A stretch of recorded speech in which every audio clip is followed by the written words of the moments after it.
This is the start of a new series, and I get the opportunity to launch the series. Normally we would do a bit of a preamble into a new series, but we thought, just dive straight on in. So those of you who are not familiar with what we're doing, this is about 20 minutes or so-ish, around a series, and we're going to be talking over the next sort of few weeks about personal growth, how you can personally grow over the next 6 to 12 months, and we've called it What's Up? What's up? So I want you to give me your best gangster, what's up? Now hang on a second, if people watching at home, you've got to look at the person on the couch next to you and give them the best what's up. Now if you're on your own, do it yourself. Forever alone! Forever alone, love you! Alright, so I want you to look at me and I want you to give me your best face, what's up? Ready? What's up? Let me count you in. Because it's like, what? It's like, that back corner, so, alright, just this back corner of couch, ladies, gentlemen, sorry, and I just want the ladies on the couch. And gentlemen. No. You give me your own man one in a minute. Ladies on the couches, give me your best what's up. Ready? 1, 2, 3. What's up?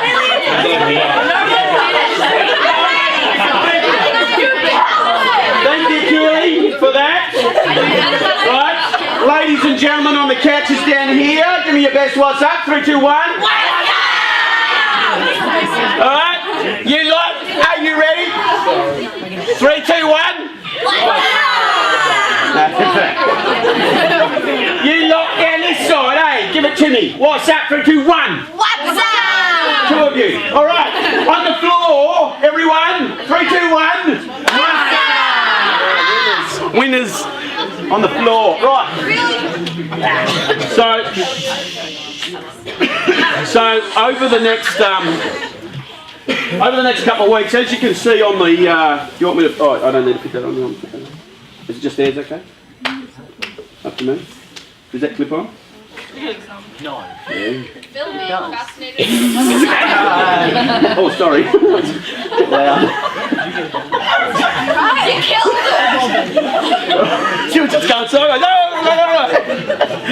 That's about that. I'll just move that down a little bit there. Sorry. Just stepping you a little bit.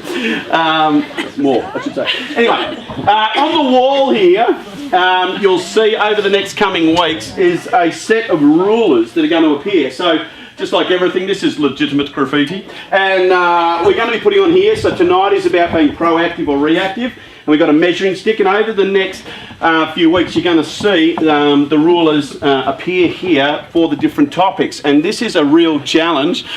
You're right over there. Having a little cry way over there. But and the challenge for us is really every year or every week we can, when you're ready ladies?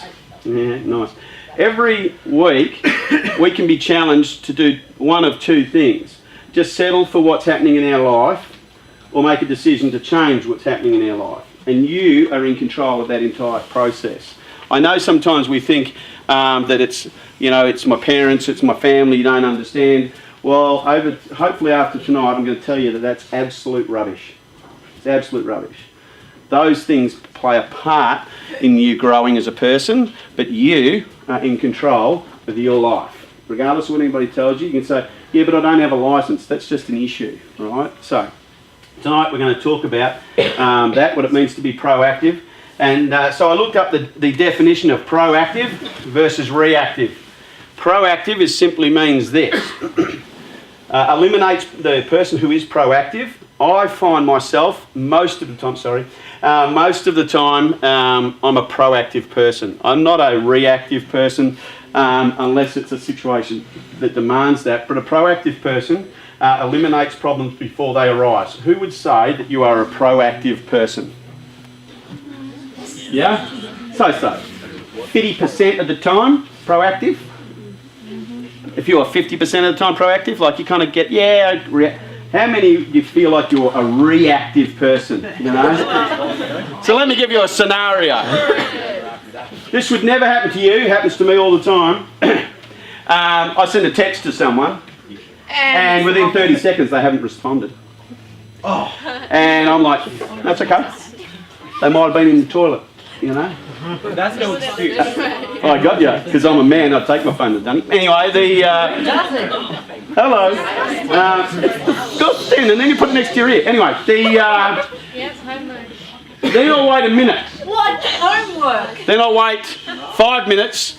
How many of you, by the next day, are like, you have got these images in your head of knifing that person, of like something, that so-and-so, that B-I-H, you know, you're a bit reactive? Anybody like that? No. I went for a week without talking, texting, or anything to my friend, and I didn't really care. You didn't, or they didn't? We both didn't talk to each other, even though we said we would. Friends. I would have been stabbed. If you didn't respond, you would have been stabbed. I'd be changing your friends, but just saying. Right, so, bring it up. So the challenge for us is quite simply this, right? A reactive person responds to the events that are around them in any given moment. Boom, all the time, reactive. Do you ever hear that term where somebody's explosive? You know, or somebody's what they call, it's the difference between somebody who sees, they're kind of like this, smoky waters. It's like all of a sudden, boom, down the track. They then empty the bucket of, you always do that. And here's all the 50,000 times you've done that in the last year. Somebody keeps receipts. Somebody keeps receipts. That's a good thing. I mean, like keeping track. Oh, keeping track of the things you've done wrong. Is that what you mean? Oh, I like that. All right. My accountant will use that. And the other side of it is somebody, the minute you say something, they're like explosive. They're like reactive straight away, all over the top of things, and you think, that was an overreaction for such a simple thing. You know anybody? Are you an overreactor? Who's an overreactor? I'm an underreactor. Who said that? You're an underreactor. Just explain. You are not comes from the gallery. Oh, you react at the wrong times. Is that what you're saying? So this might be Tourette's, but anyway, just saying, I got a mate that's got it. That word on people. Hey. Tourette's is a word that happens to some people, so don't blame it. I love it. Yeah, especially when you're in public. So, can someone just bring me a whiteboard for a second here? I'm going to write something on here and a text it. So, guys, this is the thing. Your attitude is going to determine whether you're a reactive person or a proactive person. It's the attitude that you carry that with you that will determine how you see situations. Now, I've got a friend of mine, I was with him today, and thanks, Saturday, great, just that blue one. A friend of mine was today, we were talking about a business process, and he says, this is what we're going to do. No. I listened to him for about 20 minutes, and I said, mate, what about we try it this way, And he's going, nah. Now, this guy is a lovely guy, very caring, but very much by the book, the rules, and likes to use authority as a way of getting performance from people. I'm the kind of person that likes to think that humans are fairly intelligent, and if we could, most of the time, some not so much, and that if we could just have a discussion with someone, they would eventually get it, and they'll be able to, today, we'd, through a process of talking, we'd be able to figure this thing out. Would that be a cool way of relating to people? Yeah. So that's the difference between being proactive and reactive. So a proactive person says this. Oh, this is up close. Nice. Okay. Sorry, you'll have to look sideways. You got. They moved it for the camera. Oh, it's good. Oh, yeah, it's all right. We'll go there. If the camera can even read my writing, I am in charge of me. Number one. This is a proactive person. Are you in charge of you? Yeah. No one can change you. I know, that's an interesting statement. We'll come back to that. Who's not in charge of themselves? Why not? Yeah, you. She's a bit mean to you. right? Are you still in charge of how you respond to your mum?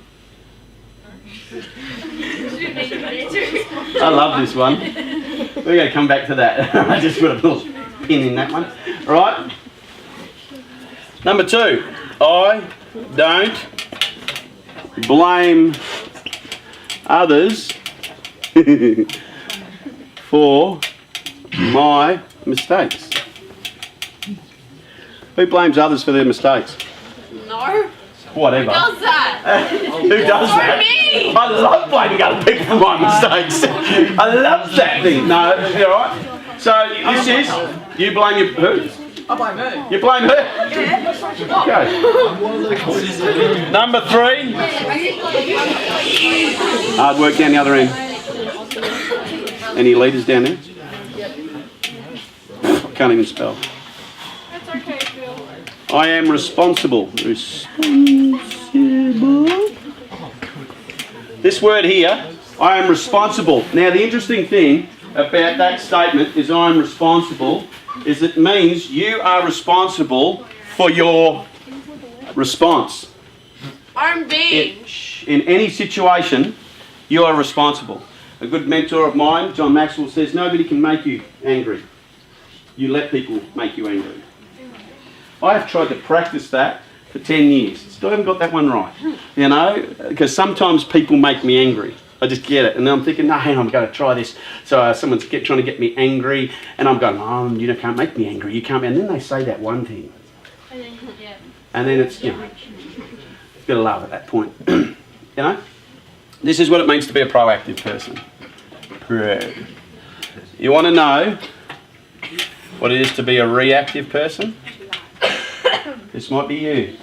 Then you'll know whether you're reactive or proactive. And trust me, your life will open more opportunity if you learn and develop the skill of being a proactive person. So when something pops up in your life that what's that, you don't get reactive to it, you get proactive to it.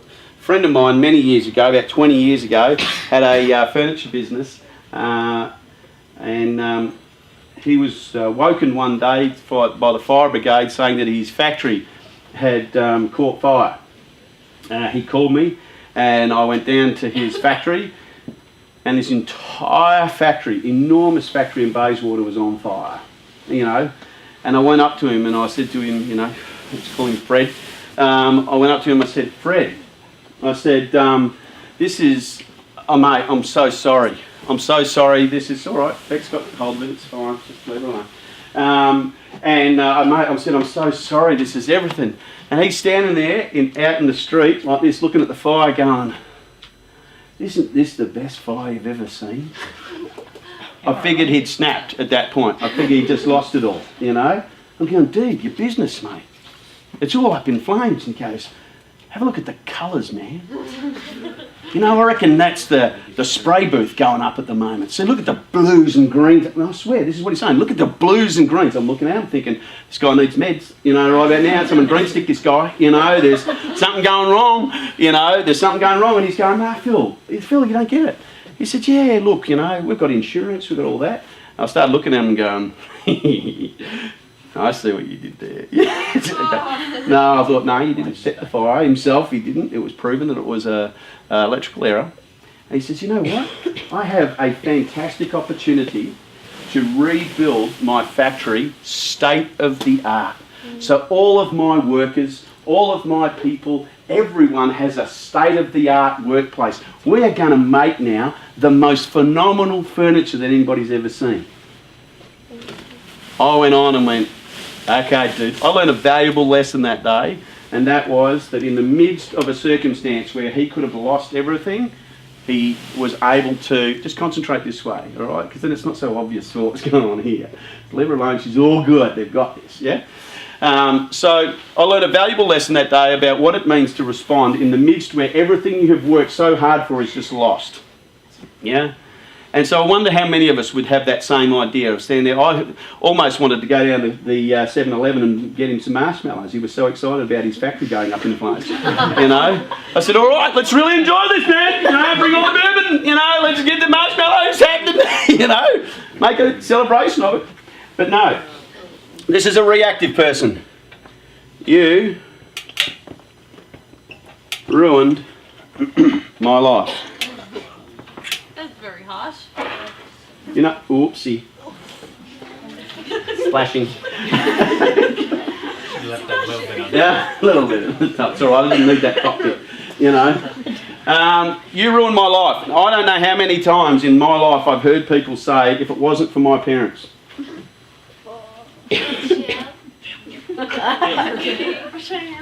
Nice one. See that catch? They reckon I'm old. I just hide my talents, you know. Tomorrow. Under all that. Anyway, good stuff, thanks, brother. So, the challenge for us is quite simply, I've seen this so many times. People say, you've ruined my life. This relationship, you ruined my life. My family, my parents, my brothers, my sister, you know, whatever it is, they've ruined my life. It's absolute lie. That's a below the line kind of response. Deflection.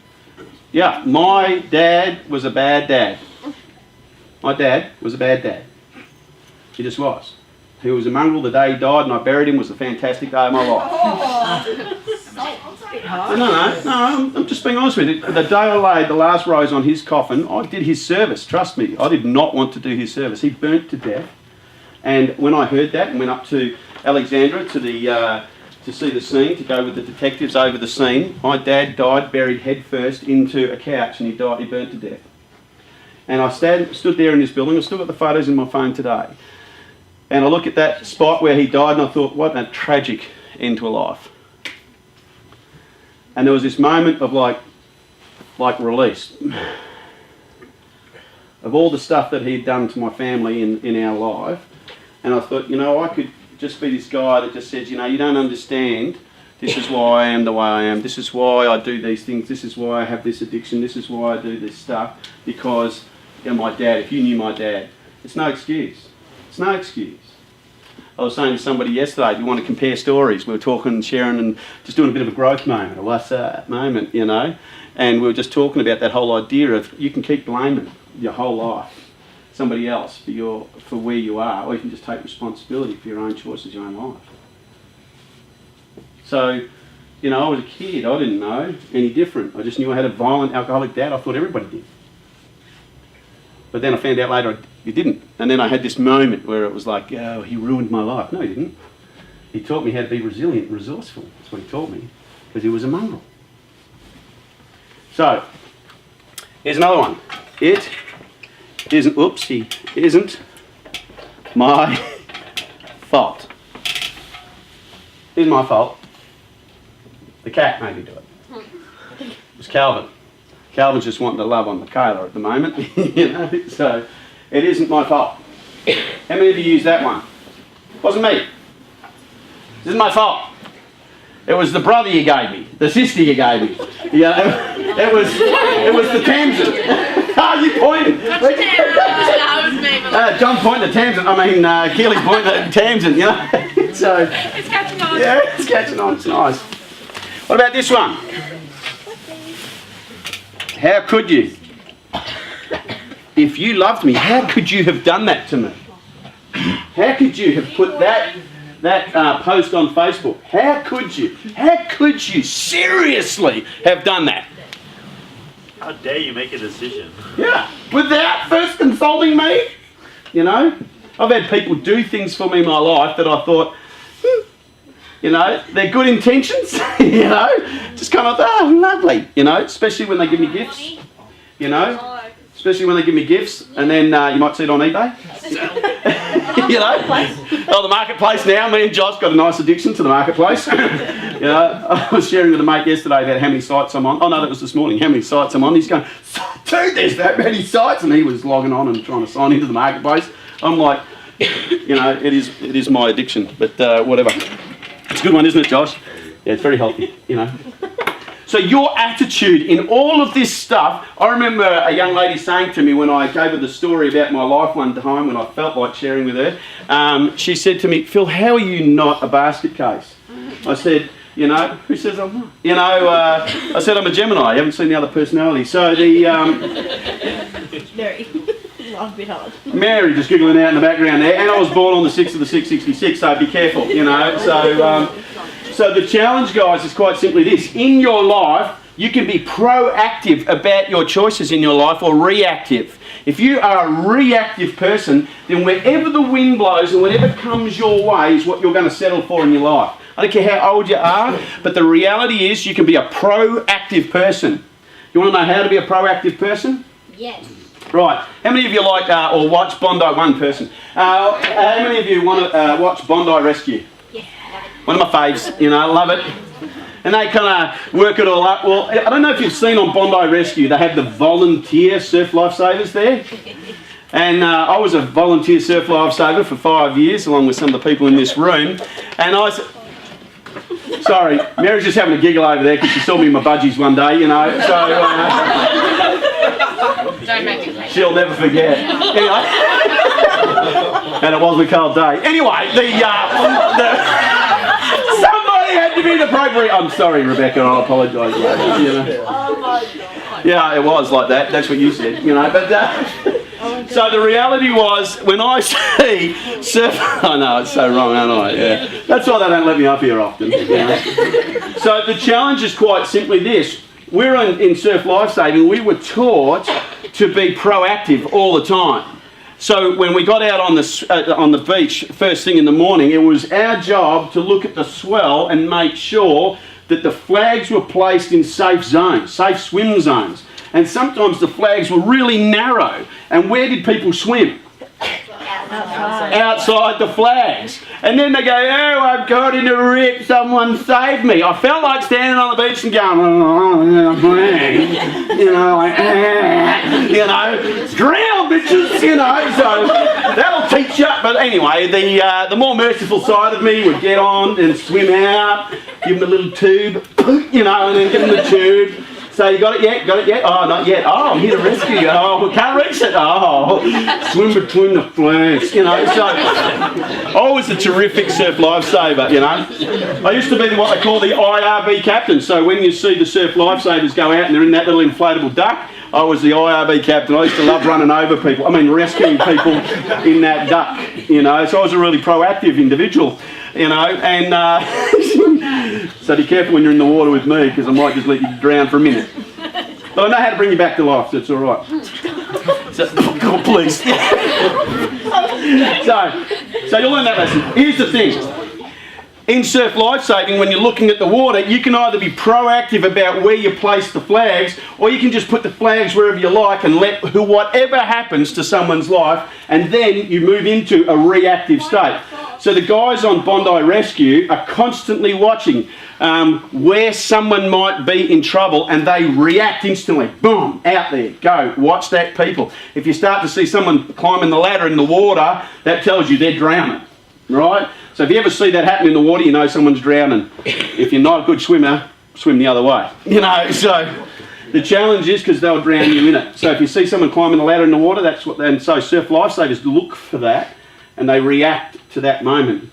Most of the time, they're looking between the flags, and they're saying to people, "Get between the flags." Why are they doing that? So that no one gets hurt. So no one gets hurt, and you can have an enjoyable day and go home and enjoy your life. And so no one dies. Yeah. Yeah, and people constantly go out in the wrong space. So, if you want to be a proactive person, you need to be a person that learns to swim between the flags. That doesn't mean not be a risk taker. That means that you need to be proactive about the choices, the people and the places that you hang out to do the life, so that when you sit in the current, that it's actually a healthy place to be swimming. Now, if you don't want to do that, you're going to end up being in a reactive place every single time. You will be at war with friends, you'll be at war with family members, you'll be at war within yourself, because you don't know what it takes to actually swim between the flags. So, you can be a person that sort of gets out there and goes, you know what, this is going to be me, 1, 2, 3, or this is going to be me here. And you choose it. I don't care what anybody says. If you sat in my office and said, oh, Phil, you don't understand. I get it. I do understand. So stop being a crybaby and get above the line. Because the fact is, you live in Australia, which is one of the freest countries in the world. to actually be empowered to make a difference in your life and in the people that you hang out with. I don't care how despicable your family is or your history has been.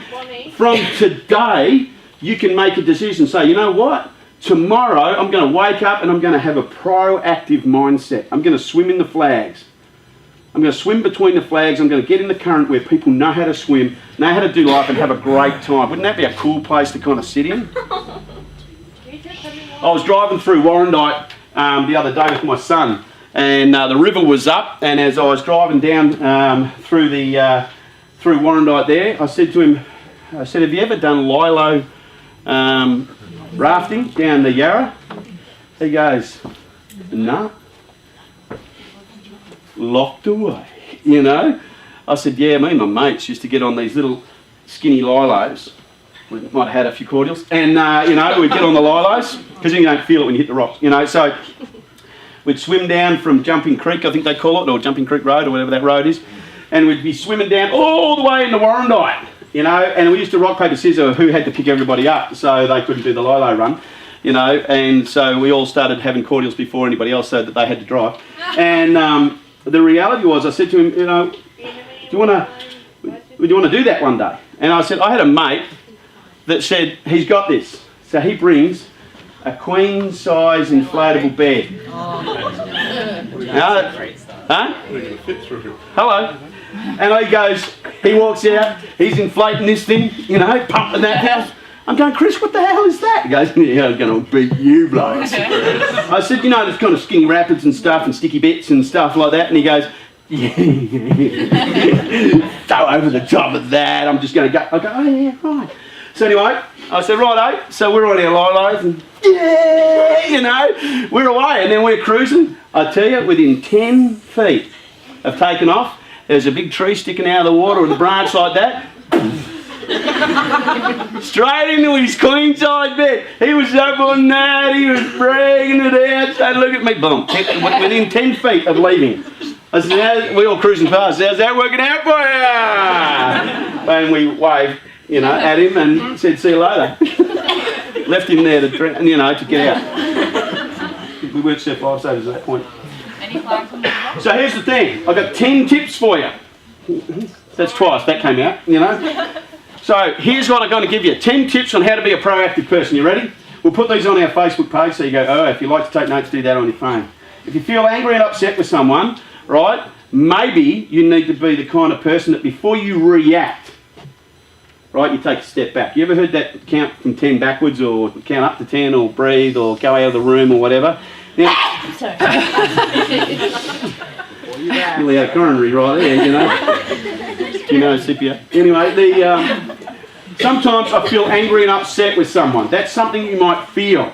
That somebody can just say or do something and it's all of a sudden something from within your belly just rises up and you feel like, you feel offended, hurt, cut, whatever it is, right?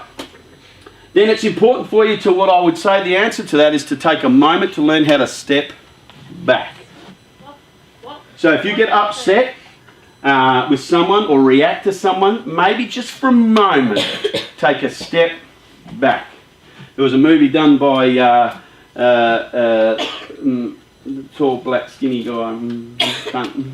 Denzel Washington. No, another one. Go another one. No. Kevin Hart.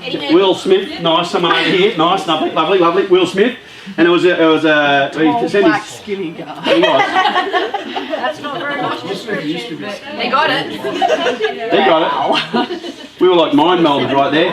Anyway, he did a movie where he taught his son. It was a sci-fi, and he taught his son to take a knee in a moment of anxiety, you know, in the moment of stress and things overwhelming. Taught him to take a knee. I love that expression. Right in that movie, he says, "Son," and he's like seeing his son in turmoil, and he goes, "Son, take a knee." And his son had been taught throughout his time how to take a knee, and that was simply to take a breath. Think about the things around him. If you've ever seen the movie Martian, it was on last night. It was all about solving problems one problem at a time. Don't try and solve all the problems at one time. Take one problem at a time. So, if you feel angry, take a step back. Number 2, when you feel adversely about someone's behaviour towards you, that means you feel angry about someone's behaviour towards you, Right? You ever had that where somebody's like in your face and you just feel like, ugh. I was in the bank the other day. I was sharing this story. I was in the bank the other day. I was in my casual gear and I had my hat on. Walked into the bank and I was asking one of the tellers about something. Now I happen to go into this bank over the years and they hadn't seen me for a while, and one of the other bank tellers said, "Oh, Phil, haven't seen you in a while. You've gone grey." Right in the chest. Now in my soul, there was an evil moment of, I can dye my hair, but that doesn't fix ugly. You're not ugly, Phil. No, I was going to think about the other word on counter. Am I right? Hopefully he's not watching. Love you. You know. She said, "You've gone great." And I went, "What? Why do people? What compels people to just think that up? Like I would have had this much sticking out. Like, really, you know, like of course I've gone grey. I'm like in my late 20s, you know. So Early 50s. exposed to radiation when I was young, you know. So when you feel adversely affected by someone's behaviour, right? Maybe it's important for you to think about, take a step back again and consider, I wonder why this person reacts like this.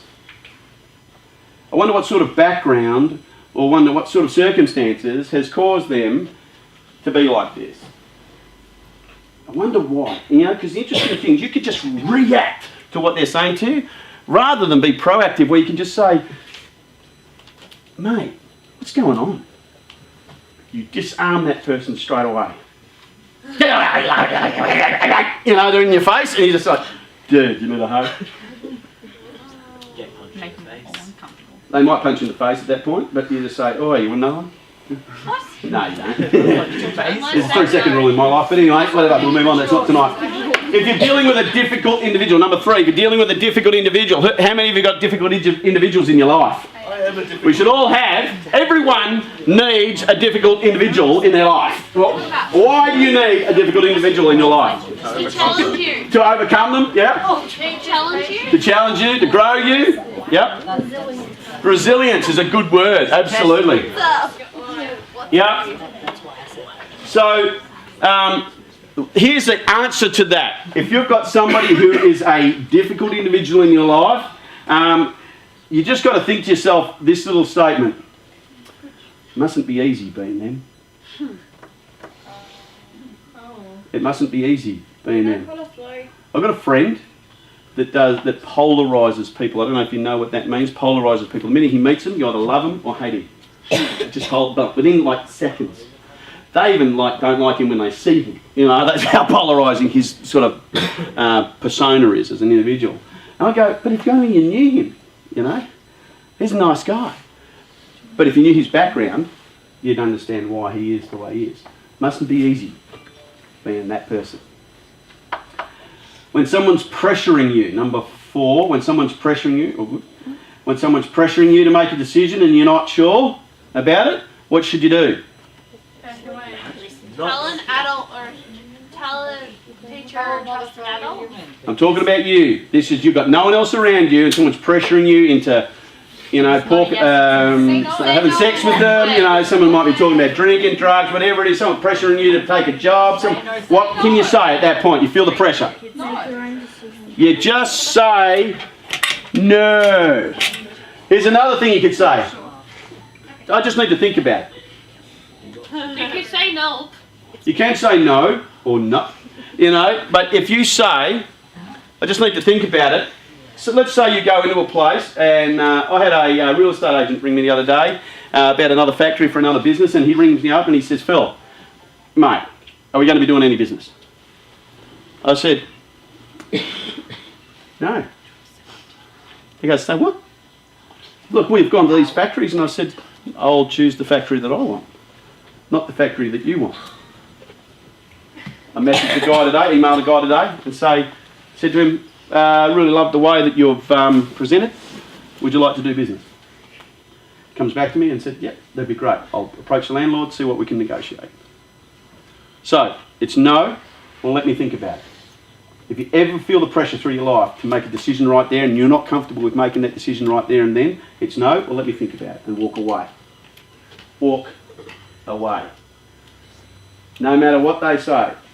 I was under a caravan on the weekend I get this random phone call. It wasn't a no ID, is it no ID call?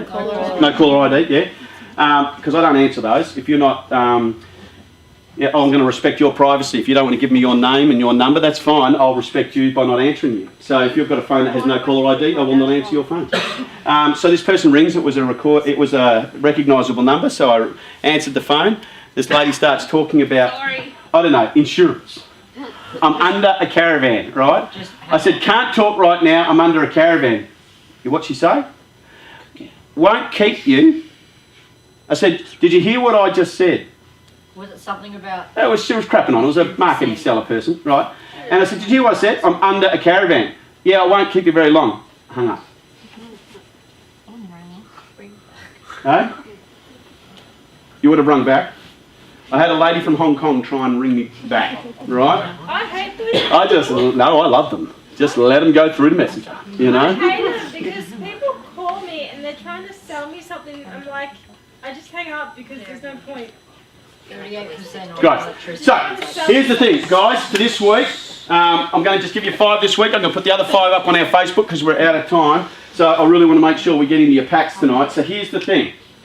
Proactive versus reactive. If you want to be this kind of person, I'm in charge of me. If you remember nothing else tonight, just remember that one statement. You are in charge of you. And the minute you don't feel like you're in charge of you, that somebody else is pressuring you to be something else or do something else, you say no or let me think about it. That's how you become a proactive person, not a reactive person. Because what often happens is stuff happens to us and you get this feeling in your gut that you're being manipulated.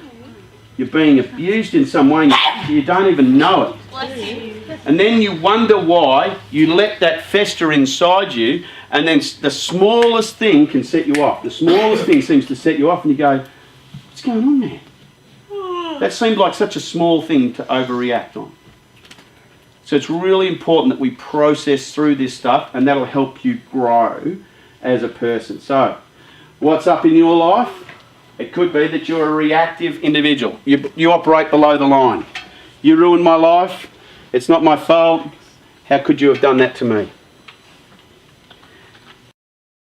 There's plenty of us in this room that could share stories about stuff that's happened to us, right? Funny. There just is. But the challenge is this. Regardless of what's happened to you, what's your growth moment? What's your decision around what you want to do with your life? Are you going to be a reactive person your entire life? Or are you just going to stand up and say, you know what? I'm in charge of me. I'm in charge of me. And I'm going to swim between the flags. I'm going to learn how to be awesome as I swim in the current of awesome space, you know? And I'm going to surround myself with other people that know how to swim between the flags because it's a safe place to swim, and I want to learn how to do this life differently and better. And I'm going to begin to surround myself with friends and family members that actually know how to be amazing. Wouldn't that be a different experience? The one challenge you have is the thing that sits on top of your shoulders. It's the way that you think. So when you go into your packs tonight, I want to encourage you in this way. I want you to talk about, are you a below the line kind of person? Are you a reactor? And what is the one thing, just one thing, you could change this week that can help you be a proactive person? I wonder if you'd have the courage to share with some of the people in your pack that you could just tell them, I'm a reactor about this. Could you just hold me accountable to not being like that? Just challenge me this week. Encourage me every day. Have you reacted like this? Have I been a proactive person or a reactive person? Have I said no? Have I said I'll think about it? And can you be above the line? Remember, you're in charge of you. All right? And then the other 5 I'll put on our Facebook page and you can have a look at them and I'll give you questions and answers about situations. Yeah? Good job. Let's go to 3, 2, 1, let's jam.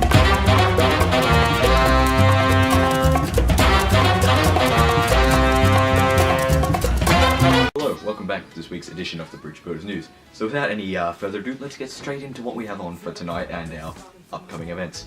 So tonight is the first of the month, You may know the first of the month as being part of our WebAB session.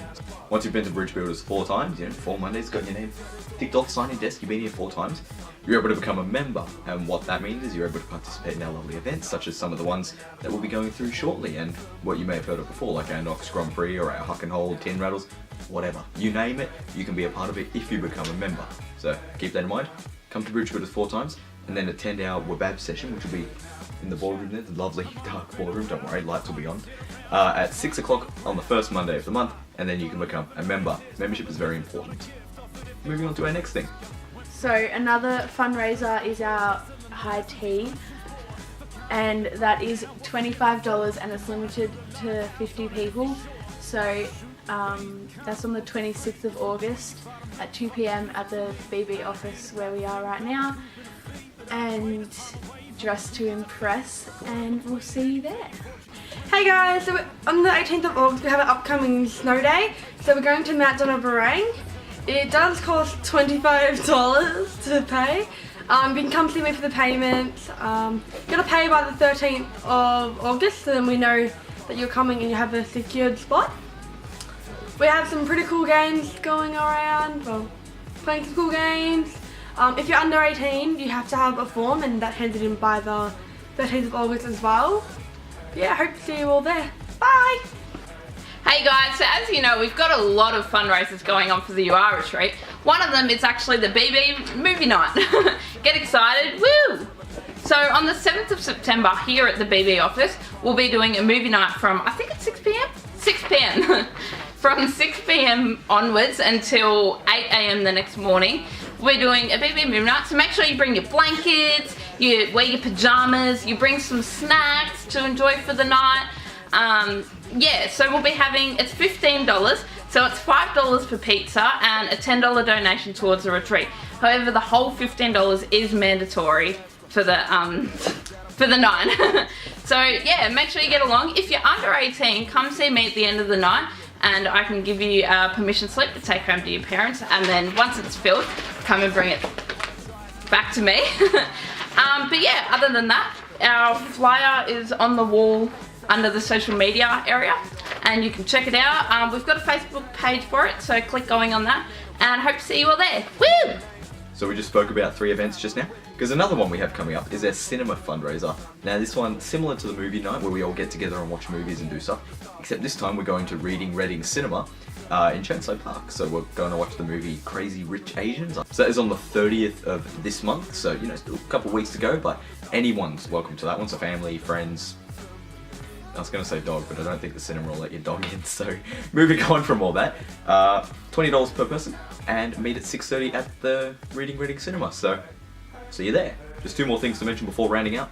First is our social media pages, YouTube, Facebook, Twitter, Instagram, our app, everything. If you want more information about some of our events or what's going on, you just want to see some of what's going on in the life of Bridge Builders, feel free to visit any one of these, and I'll put links up at the end, in case anyone's interested in having a peek. And you can also find all the event information through the app and on our Facebook. So instead of just asking leaders, which they will know, they should know what they're supposed to be telling you.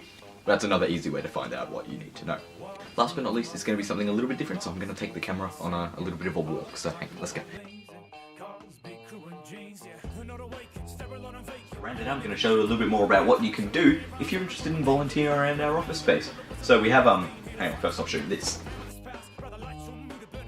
This is the office wall. It shows all our lovely people who are on level 1, 2, 3, and 4. So as you can see, there's quite a few. We've actually gone all the way over here. So look, we got lots of people who are coming in and interested in helping out. Now let me switch the camera back around. As I was saying about our office volunteers, as you can see, we have our 4 sections here. If you're on one of these first 2 levels, this is some of the stuff you'll be able to do. Just simple stuff, at this point, because you're just learning to train. It's just like vacuuming the office, setting up for Monday night, taking the dog for a walk, anything simple enough like that. Now, if you're on this level, level 2, here's what you're able to do. Some of the stuff you'll be able to do on a level 2 would be something like logging into our server and getting anything you need to make a certificate, or creating the lanyards and operating that computer that we have on a Monday night run. If you're on level 3 here, this one, we haven't got too many yet, but you come in and help out, you could eventually work your way up there. Once you're on level 3, it means you're learning or have learned how to do stuff like make our event certificates out. It's like you see handed out on a Monday night after everyone's been to an event.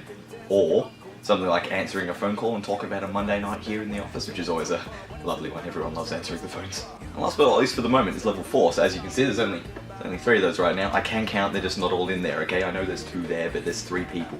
Anyway, level 4 gets to some really top end stuff like managing our Bridge Builders app, or, you know, taking in uniform orders. As you can see, this lovely merch. You wouldn't want to rep the Bridge Builders logo. Now, there is actually 2 more levels. People are always, every day people are in the office are always training, working towards the next level. So if that sounds interesting to you, come see Naomi at the end of the night and she'll hook you up with being an office volunteer.